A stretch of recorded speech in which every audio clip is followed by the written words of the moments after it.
नमस्कार मंडळी. तुम्हाला आणि तुमच्या परिवाराला गुढीपाडव्याच्या आणि हिंदू नववर्षाच्या ॲडव्हान्समध्ये शुभेच्छा. हो, ॲडव्हान्समध्ये, कारण की गुढीपाडवा उद्या आहे आणि आमच्या शाळेमध्ये गुढीपाडवा आज साजरी होणार आहे, कारण की उद्या शाळेला सुट्टी असणार म्हणून. मग मीही मस्तपैकी रेडी होऊन शाळेत जायला निघाली, पण माझ्या हाती माझी बच्चा पार्टीच निघून गेली पुढे.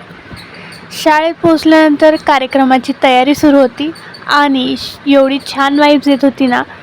वन साईड रांगोळी काढत होते आणि वन साईड सर इथे गुढी उभारत होते. प्रमुख पाहुण्यांच्या हस्ते सरस्वती मातेचं पूजन करून कार्यक्रमाला सुरुवात झाली. गुढीची पूजा करण्यात आली.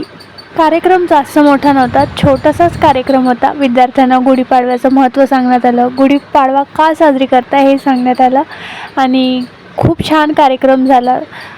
अशा प्रकारे आम्ही आमच्या शाळेत गुढीपाडवा साजरा केला आणि आता यासोबतच आपण भेटूया पुढच्या व्लॉगमध्ये. तोपर्यंत बाय.